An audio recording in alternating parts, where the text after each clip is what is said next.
नमस्कार, स्वागत है आपका हमारे चैनल नेक्स्ट लाइन स्पिरिचुअल में और मैं हूं आपके साथ श्रुति। आज हम अपने इस रिपोर्ट में बात करने जा रहे हैं कृष्ण लीला की। जैसा कि हमने पिछले वीडियो में कृष्ण लीला की कुछ बातें आपको बताई, वहीं आज हम अपने इस रिपोर्ट में इस लीला को आगे बढ़ाने जा रहे हैं। तो चलिए बताते हैं आगे क्या हुआ। वस्त्र हरण के बाद यशोदा मैया को भगवान विष्णु और माता लक्ष्मी की पूजा करते हुए बताया जाता है। फिर वह आंगन में लगी तुलसी माता की पूजा और गौशाला में गाय की पूजा करती है। इसके बाद वह पलंग पर सोए लल्ला को जगाकर कहती है, ग्वाल बाल मधुबन में गैया चराने के लिए तेरी प्रतीक्षा कर रहे हैं। बालकृष्ण को अब किशोरावस्था का बताया जाता है। कृष्णा उठकर तैयार होकर ग्वाल बालाओं के साथ गायों को लेकर बांसुरी बजाते हुए निकल जाते हैं। सभी नगरवासी उनकी बांसुरी सुनकर मंत्र मुग्ध हो जाते हैं। गायों को लेकर वह नगर से बाहर निकल जाते हैं। उनके पीछे ग्वाल बाले और गायें होती हैं। फिर सभी सखा यमुना तट के एक वृक्ष के नीचे कन्हैया की बांसुरी सुनते रहते हैं और गायें चराते रहते हैं। तभी एक ग्वाल देखता है कि विशाल काय बगुला हमारी ओर आ रहा है। वह कृष्णा से कहता है, अरे कृष्णा, वो देखो कितना बड़ा बगुला। सभी उस ओर देखते हैं। वह बगुला आकर यमुना के तट पर बैठ जाता है। कंस के 2 सिपाही छुपकर यह दृश्य देख रहे होते हैं। कृष्णा उस बगुले को ध्यान से देखते हैं तो पता चल जाता है कि ये कोई राक्षस है। तभी एक सखा बोलता है, भागो रे भागो, नहीं तो ये हम सबको खा जाएगा। इस पर कृष्णा कहते हैं, अरे गोकुल के वीरों, इस प्रकार कायरों की भांति कहाँ भाग रहे हो? तनिक ठहरो, मैं देखता हूँ कि ये कैसे बगुला है।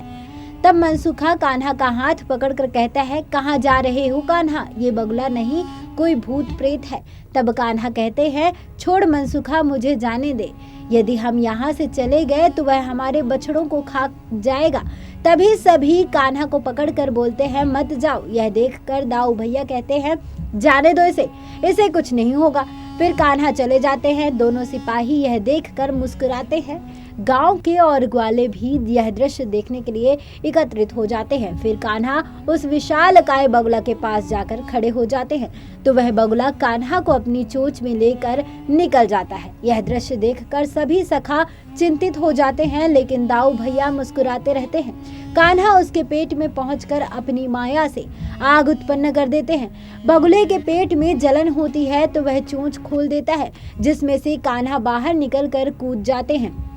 यह देखकर सभी आश्चर्य करते हैं। फिर वह बगुला चोंच से कान्हा को मारने का प्रयास करता है। फिर कान्हा उसकी दोनों चोंच पकड़कर उसका सिर फाड़कर उसे यमुना में फेंक देते हैं। यह देखकर सैनिक अचंभित हो जाते हैं और सभी सखा खुशी के मारे उछल पड़ते हैं। सभी नारे लगाते हैं, हाथी घोड़ा पाल की जय, कन्हैया लाल की। उधर जब कंस को यह समाचार मिलता है तो वह कहता है कि बकासुर जैसे बलवान दैत्य को वह बालक नहीं मार सकता।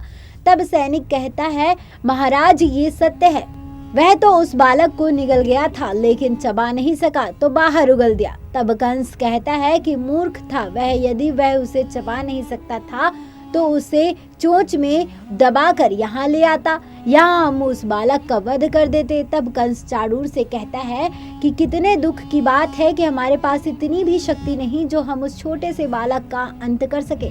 फिर कंस कहता है कि ये बालक कुछ और ही है। चाणूर, याद है उस योग माया ने क्या कहा था? उसी काल का हमें भय है और इस भय से मुक्ति पाने के लिए हमारी कोई योजना सफल नहीं हो रही है। बताओ, अभी और कोई है जिसे ये कार्यभार सौंपा जाए? तब चाणूर कहता है कि यह पूतना और बकासुर का बड़ा भाई अघासुर। यह सुनकर कंस कहता है, वो अजगर? फिर चाणूर कहता है, हाँ, धरती पर उससे बड़ा कोई सर्प नहीं है और वह मायावी भी है। कंस कहता है, तो बुलाओ उसे।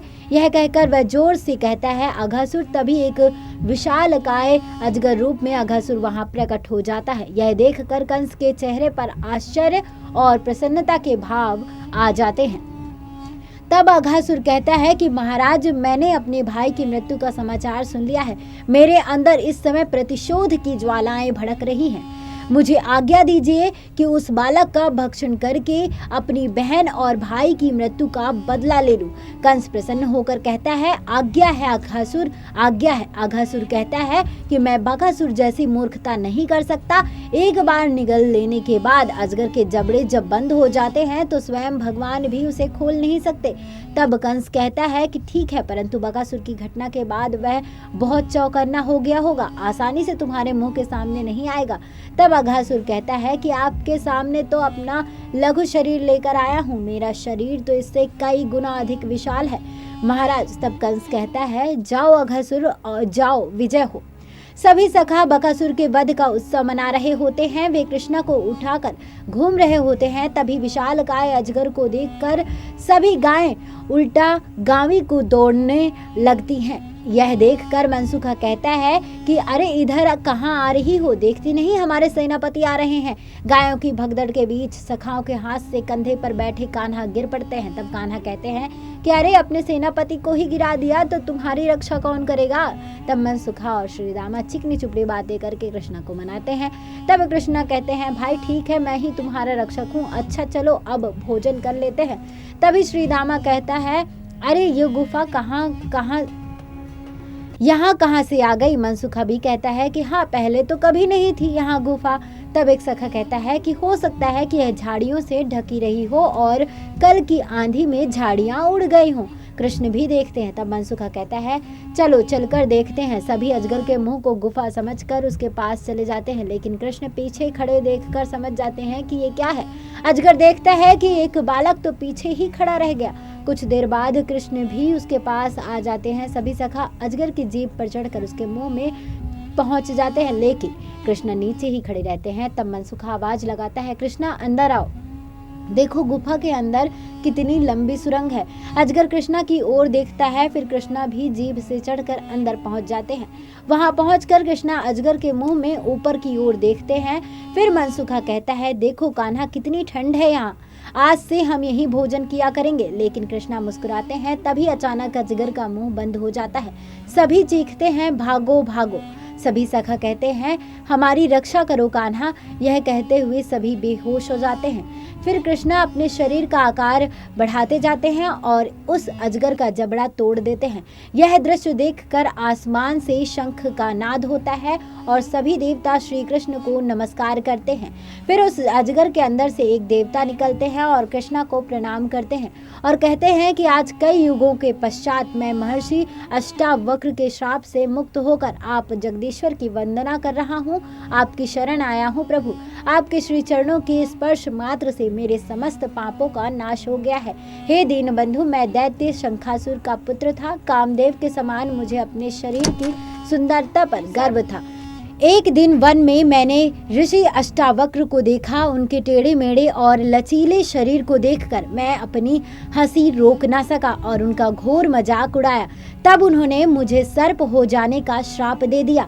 मैंने क्षमा मांगी। तब उन्होंने कहा कि द्वापर के अंत में श्री कृष्ण के चरण पड़ने से तेरे सर्प शरीर का अंत हो जाएगा। यह कथा सुनाने के बाद वह देव भगवान श्री कृष्ण के श्री चरणों में लीन हो जाता है।